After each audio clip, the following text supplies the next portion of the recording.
Steve Harvey stopped the show when a sick boy gave him his last drawing, and what happened next left everyone in tears. In a world of staged reality TV, this moment of raw emotion stands out like a beacon.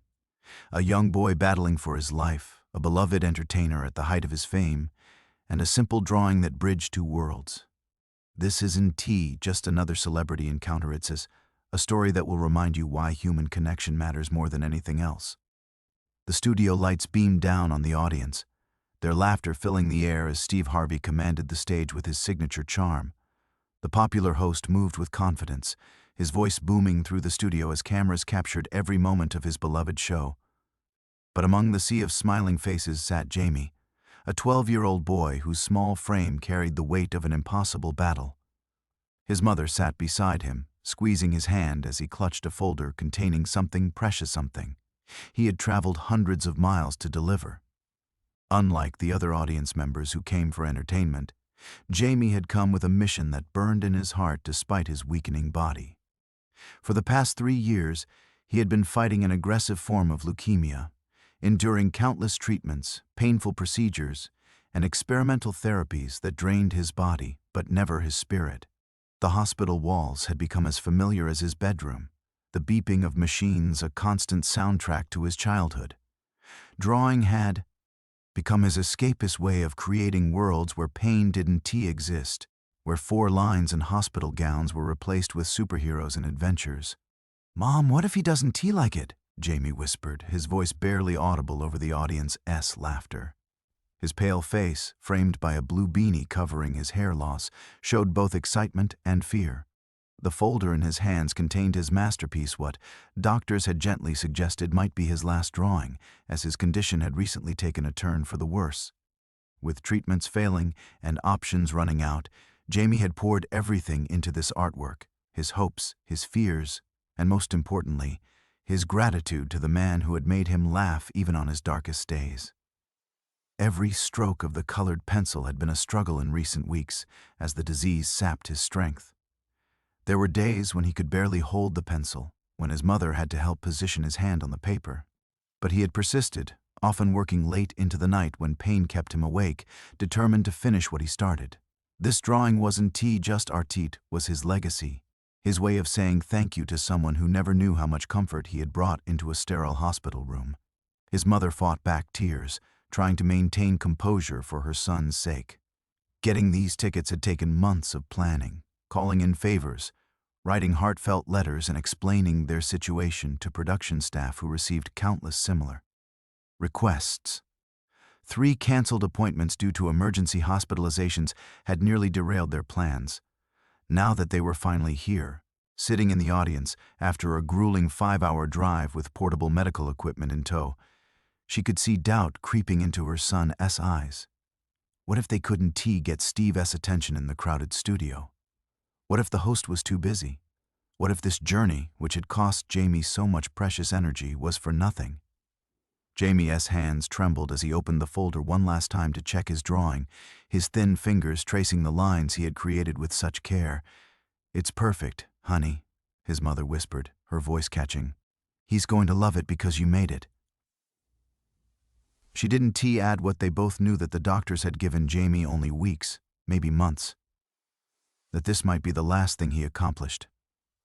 That behind her smile was the crushing weight of a future she couldn't bear to contemplate. As the show went to commercial break, a production assistant with a clipboard approached their row, scanning faces until she found who she was looking for. "Jamie?"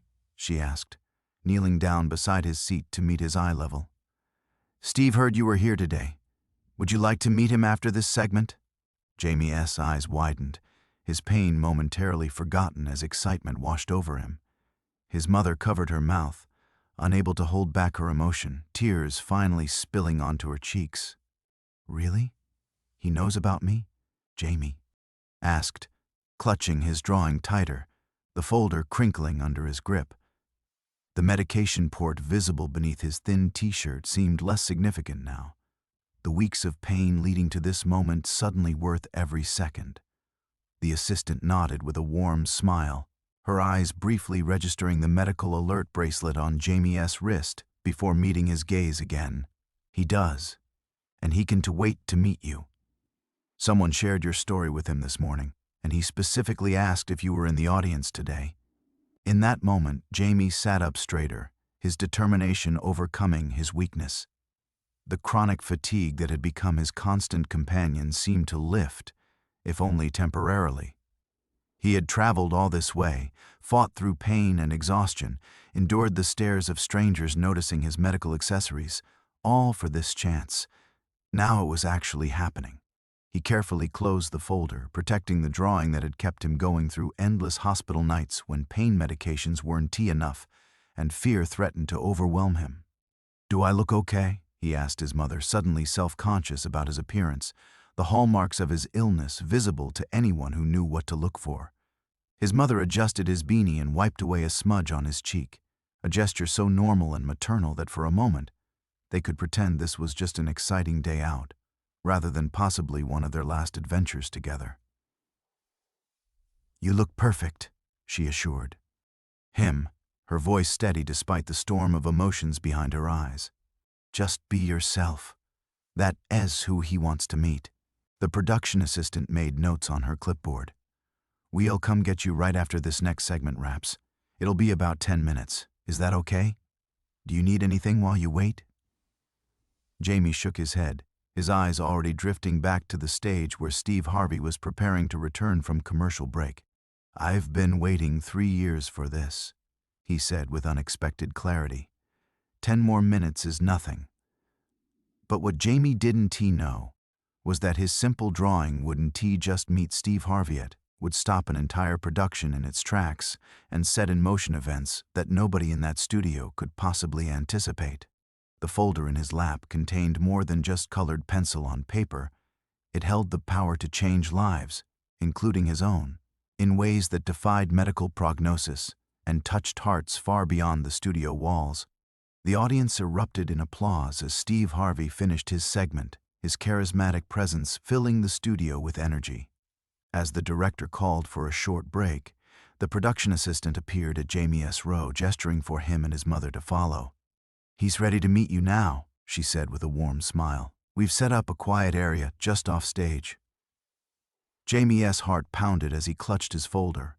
The walk seemed endless, each step requiring more effort than the last.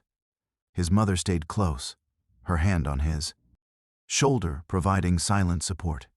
They passed through a maze of cables, cameras, and busy crew members until they reached a small area sectioned off from the chaos. And there he was. Steve Harvey, still mic'd up from the show, his familiar face breaking into a genuine smile as he spotted Jamie. "There he is. The young man I've been hearing about," Steve said, his voice carrying that distinctive warmth that had made him a household name. He extended his hand to Jamie, then, noticing the boy's frailty, gently placed it on his shoulder instead. "I understand. You've come a long way to be here today." Jamie nodded, suddenly speechless in the presence of the man whose shows and books had kept him company through countless hospital stays. His mother gently prompted him. "Jamie, remember what you wanted to say?" Finding his courage, Jamie looked up at Steve. "Your shows made me laugh when nothing else could," he said, his voice small but determined. "When the treatments were really bad, my mom would play your videos, and for a little while I could forget about being sick." Steve's expression shifted, the professional entertainer facade giving way to something more human, more vulnerable. He knelt down to Jamie's eye level, no longer the celebrity but simply a man connecting with a child. "That means more to me than you could ever know," Steve said, his voice softer than his onstage persona. "Sometimes I wonder if what I do matters, If making people laugh is enough in this world. Hearing that from you, that's everything, son." Jamie's hands trembled slightly as he opened his folder. "I made this for you," he said, carefully removing the drawing. "The doctor said I might not get to finish many more, so I wanted this one to be special." The drawing revealed a detailed portrait of Steve, not as the polished TV host but as Jamie saw him, a beacon of joy and hope. Around the portrait, Jamie had drawn small vignettes, A hospital bed with a small figure watching a TV screen. A family laughing together. And in the corner, written in careful letters, "Thank you for the gift of laughter when I needed it most." Steve took the drawing with reverent hands, studying every detail. The studio around them continued its hurried pace, but in this sectioned-off area, time seemed to stop. The production assistant discreetly signaled that they needed to resume filming soon, but Steve held up his hand, silently asking for more time. "This is," Steve began, but his voice caught. He cleared his throat and tried again. "In my career, I've received awards, accolades, all kinds of recognition. But this," he held up the drawing, "this is the greatest gift I've ever been given." Without warning, Steve's eyes filled with tears. He wasn't performing now. This was raw emotion breaking through years of professional control. The crew members nearby froze, unsure how to react to seeing their unflappable host so moved. "I'm sorry," Steve said, quickly wiping his eyes. "It is just you've given me something so precious when you were going through so much yourself." He looked at Jamie's mother, noting the exhaustion etched in her face, the worry lines that spoke of sleepless nights and endless hospital visits. "How are you all doing? Really doing?" he asked, his question cutting through pleasantries to the heart of their struggle. Jamie's mother, unprepared for such direct compassion, found herself answering honestly. "It's been hard. The treatments aren't working like they used to. We're running out of options. And the medical bills—" She trailed off, not wanting to burden anyone with their reality. Steve nodded, understanding more than she realized. The production assistant approached again, more insistently this time. "Mr. Harvey, we really need to get back to filming. We're on a schedule."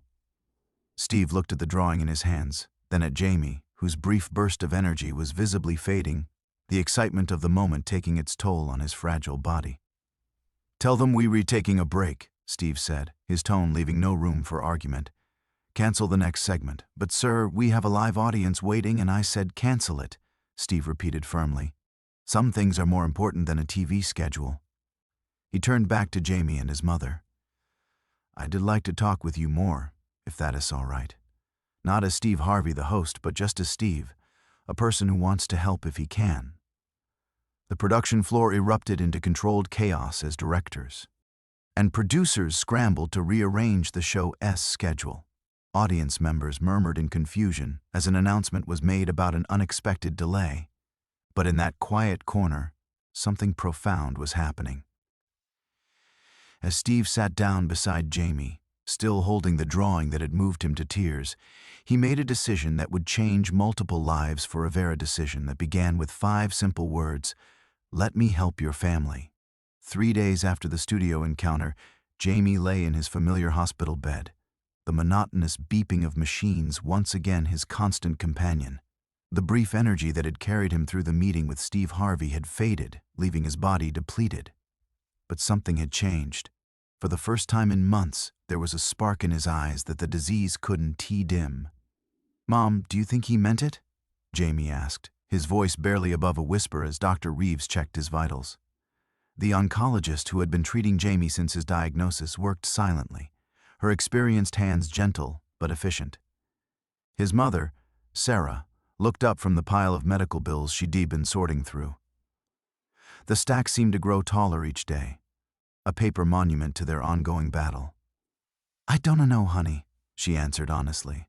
"Mr. Harvey seemed sincere, but celebrities make promises all the time." "We can expect." A commotion in the hallway interrupted her. Voices grew louder, one of them insistent and familiar. Sarah and Dr. Reeves exchanged confused glances as the door to Jamie's room swung open. Steve Harvey stood in the doorway, not in his usual tailored suit but in casual clothes, as if trying to blend in. Behind him stood a tall, distinguished man carrying a leather briefcase, and a woman in a white coat who was clearly not hospital staff. "I'm sorry for barging in," Steve said, taking in the scene before him, the medical equipment, the bills scattered across the small table, the tired resignation in Sarah's posture. "But I meant what I said, and I don't believe in wasting time." Dr. Reeves stepped forward, protective of her patient. "Mr. Harvey, while we appreciate your visit, Jamie needs rest. And we have protocols about visitors, and I understand, Steve interrupted gently. And I respect your job, Doctor. But I'd like to introduce Dr. Eleanor Chen from Johns Hopkins. He gestured to the woman beside him. She specializes in experimental treatments for aggressive childhood leukemia. Dr. Chen stepped forward, extending her hand to Dr. Reeves. I've reviewed Jamie S. case file that Mr. Harvey S. team sent over. There's a clinical trial that might be appropriate, using a new immunotherapy approach that's showing promising results in cases similar to Jamie S. Dr. Reeves' professional demeanor faltered momentarily. Johns Hopkins? But their pediatric oncology trials have waiting lists years long. We applied twice and were denied. I pulled some strings, Steve said simply, and made some calls to people who owed me favors. The man with the briefcase stepped forward.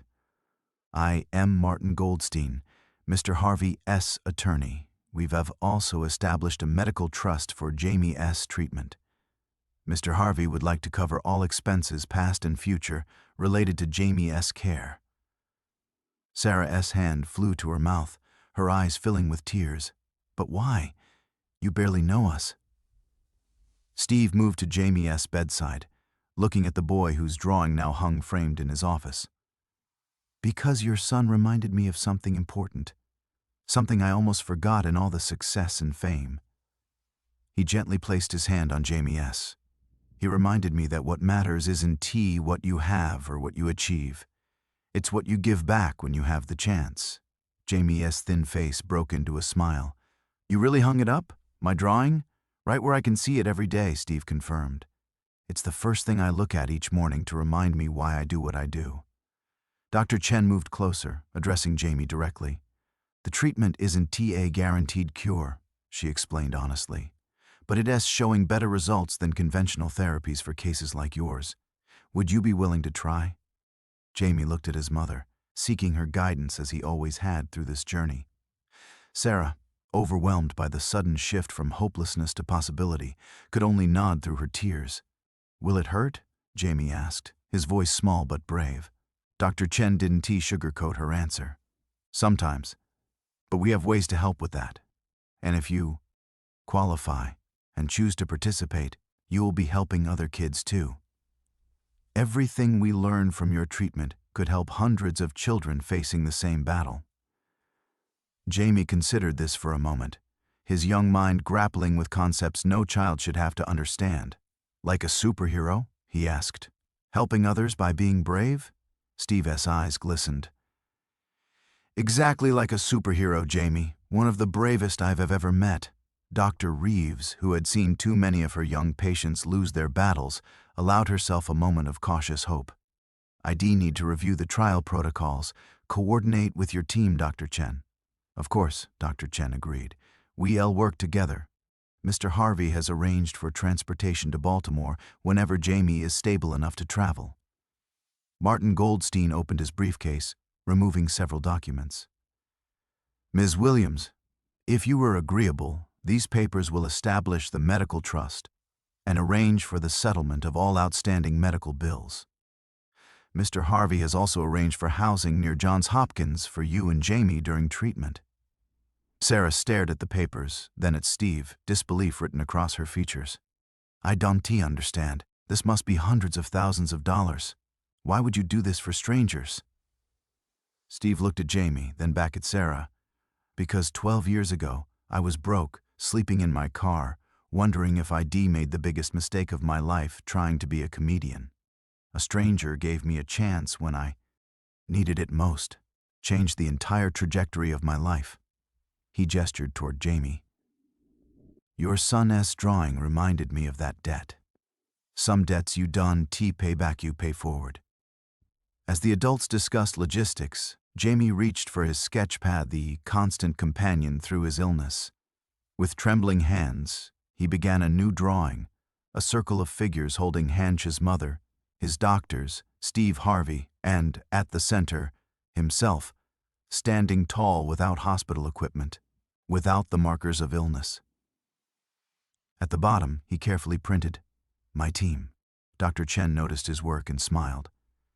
That's beautiful, Jamie. May I ask what you were calling that piece? Jamie looked up, a new determination in his eyes despite his weakened state. "The beginning," he said simply, "not the end." Outside the hospital room, nurses and doctors continued their rounds, unaware that within those walls, the impossible had just become possible. And in a small, sterile room that had witnessed so much suffering, hope bloomed again because a boy with a drawing had touched the heart of a man who had in forgotten what it meant to need a miracle. The medical helicopter descended onto the Johns Hopkins helipad, its blade slicing through the crisp Baltimore air. Inside, Jamie gazed out the window, his thin face pressed against the glass as the sprawling medical campus came into view. Sarah sat beside him, clutching his hand, her expression a mixture of hope and terror. "It's so big," Jamie whispered, his voice nearly lost in the helicopter-S noise. The past week had been a whirlwind, paperwork signed, bags packed, their small apartment locked up indefinitely. The reality of what was happening hadn't fully registered until this moment, suspended in the air above what might be their last chance. Dr. Chen waited on the helipad with a medical team, her white coat billowing in the helicopter-S downdraft. As soon as Jamie was safely transferred to a gurney, they moved with practiced efficiency through the hospital corridors.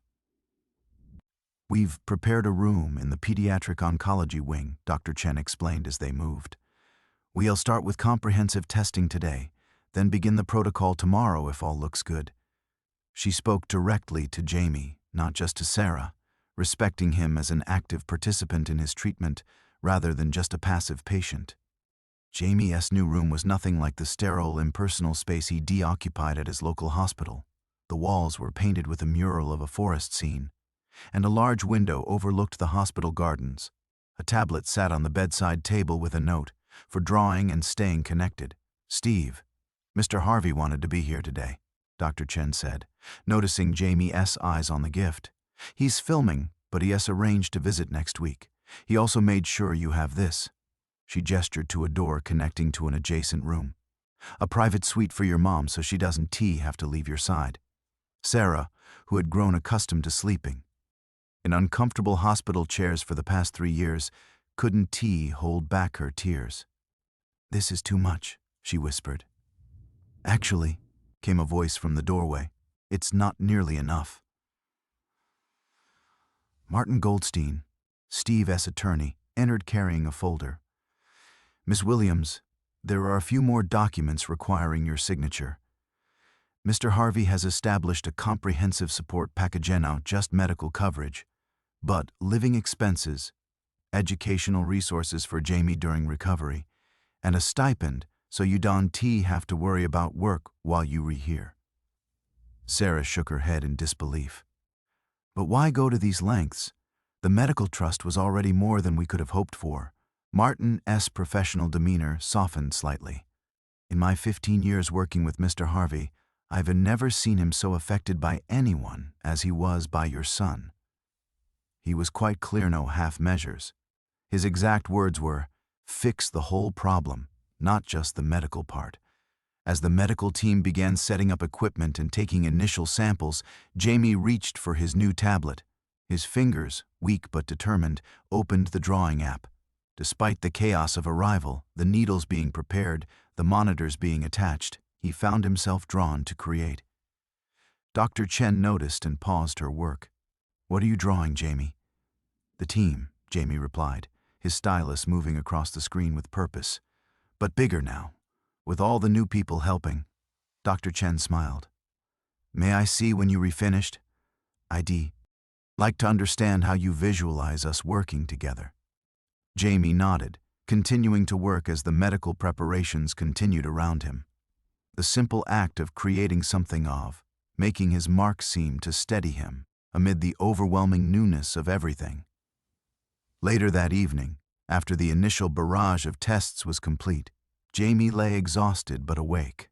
Sarah had stepped into her adjoining room to unpack their hastily gathered belongings, leaving him alone with his thoughts for the first time since Steve Harvey had upended their world. A gentle knock at the door preceded the entrance of a boy about Jamie's age, though healthier looking, pushing and 4-pole. "You were the new kid," the boy stated matter-of-factly. "I am Miguel, fourth-floor veteran." Jamie studied the Visitorno beanie covering hair loss, skin with good color, a spark of energy that Jamie hadn't felt in months. "Are you sick too?" Miguel shrugged. "Was. Leukemia, like you. I am in remission now, but I still come back for checkups and maintenance therapy." He gestured to Jamie's tablet. "You an artist?" Jamie nodded, suddenly self-conscious. "Not a real one. Just drawings." Miguel moved closer, his forepaws squeaking slightly. "Can I see?"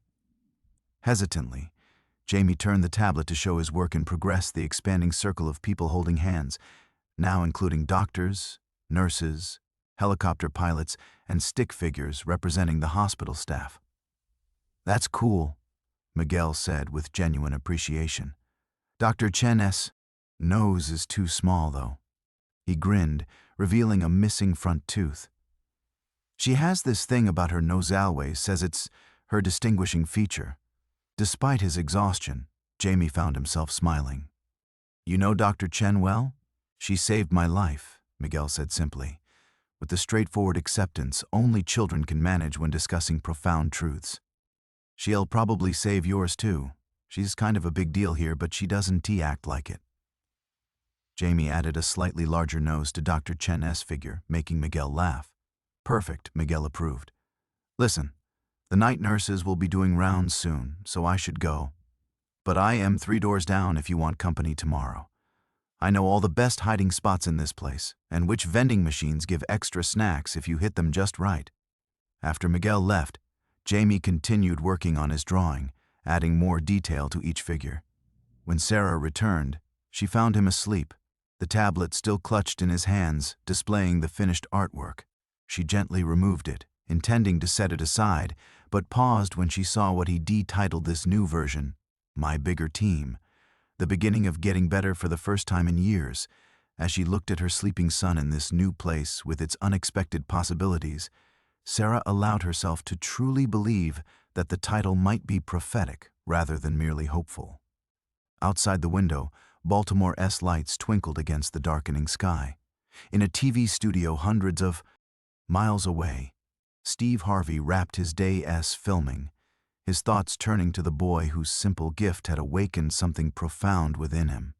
And throughout Johns Hopkins, medical teams prepared the specialized treatments that would begin at dawn, treatments that existed because someone had dared to imagine them, had drawn outside the lines of conventional thinking, had created something new where before there had been only dead ends, just as Jamie had done with his art, creating worlds and possibilities that transcended his hospital bed, his illness, his limitations. Tomorrow would bring pain and uncertainty, but also possibility, the first strokes of a picture not yet complete, but already beautiful in its promise. 6 weeks into the experimental treatment, Jamie sat by the window in his Johns Hopkins room, watching a summer thunderstorm roll across the Baltimore skyline. The rain pelted against the glass, creating intricate patterns that he traced with his finger. His body felt different, not necessarily stronger, but changed in ways he couldn't articulate. Dr. Chen entered, tablet in hand, her face carefully composed into the neutral expression that all the children on the ward had learned to watch for. Behind her came Sarah, her eyes red-rimmed from another night of minimal sleep. "Today's the day," Dr. Chen said, pulling up a chair beside Jamie. "Your 6-week assessment results are in." Jamie nodded, his hand instinctively reaching for his mother's. After years of battling cancer, he'd become fluent in the language of medical uncertainty. Careful phrasing, the measured tones that could either precede devastating news or cautious optimism. Dr. Chen tapped her tablet, bringing up a series of images. "These are your bone marrow samples from before we started treatment," she explained, showing Jamie cellular images that looked like abstract art to his untrained eye. "And these," she continued, swiping to a new set of images, "are from yesterday." Sarah leaned forward, searching the doctor's face. "What are we seeing?" Dr. Chen allowed a small smile to break through her professional demeanor. "Response, Ms. Williams. Significant response." The words hung in the air, too precious, too fragile to immediately absorb. The cancer cells have decreased by approximately 68% from your baseline, Dr. Chen continued, her voice gaining enthusiasm. That is well beyond what we typically see at this stage of the protocol. Jamie looked from the images to Dr. Chen's face, trying to process what he was hearing. Does that mean I am getting better? It means the treatment is working better than expected, Dr. Chen clarified. We still have a long road ahead. This is just the first checkpoint. But yes, Jamie, your body is responding. You fighting back. Sarah covered her mouth, tears flowing freely now. Is this real? After everything we've tried before? Dr. Chen nodded, her own composure wavering slightly. The immunotherapy is recognizing the cancer cells and attacking them specifically. Your son's immune system is learning to fight his cancer. Jamie looked down at his hands, the same hands that had created countless drawings throughout his illness, that had held on to hope when medicine offered little. Can I tell Miguel? He asked, his first thought not for himself, but for his new friend who had become his guide through the hospital's routines and rhythms. Of course, Dr. Chen smiled. In fact, I think this calls for a small celebration. The nutrition team says you can have ice cream today. Dr. S orders. As Dr. Chen left to continue her rounds, Sarah gathered Jamie in her arms, holding him with the desperate gratitude of a mother who had begun to prepare herself for the unthinkable, only to be granted a reprieve. We need to call Steve, Jamie said, his voice muffled against his mother's shoulder. He made this happen. Sarah nodded, releasing him to reach for her phone. The relationship with Steve Harvey had evolved over the weeks, moving beyond celebrity charity to something more personal. Weekly video calls, care packages, and even a surprise visit during a break in his filming schedule had cemented a bond none of them had expected. As Sarah dialed, Jamie reached for his tableless constant companion through treatment. He opened a new canvas and began to draw, his movements more assured than they had been in months. The image taking shape under his fingers wasn't another portrait or hospital scene. Instead, he drew a simple sunrise, rays of light pushing back darkness, colors bleeding into a sky full of possibility. Steve answered on the second ring, his deep voice immediately concerned. Sarah, is everything okay? You usually don't call this time of day. Sarah put the phone on speaker. Jamie's results came in, she said, her voice breaking. The treatment is working, Steve. It's actually working.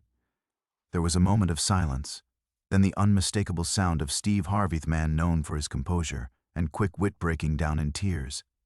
Thank God, he managed finally. Thank God. Jamie leaned toward the phone. Dr. Chen says I'm fighting back, he reported proudly, and I get to have ice cream. Steve's laugh came through the speaker, wet with emotion. Ice cream sounds perfect for a warrior like you. Listen, I am in the middle of taping, but I am coming up this weekend. We'll have a proper celebration. After the call ended, Miguel appeared in the doorway, his own 4-pole now decorated with superhero stickers and miniature string lights. Well? He demanded without preamble. Did Chen give you the good news face or the bad news face? Jamie grinned, a genuine smile that reached his eyes. Good news, really good news. Miguel pumped his fist in the air. I knew it! Your art was getting better, and that's always a sign. What do you mean? Jamie asked, puzzled.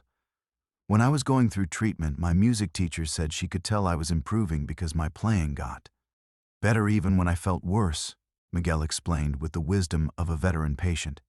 She said, creativity flows better when healing begins. He gestured to Jamie's tablet.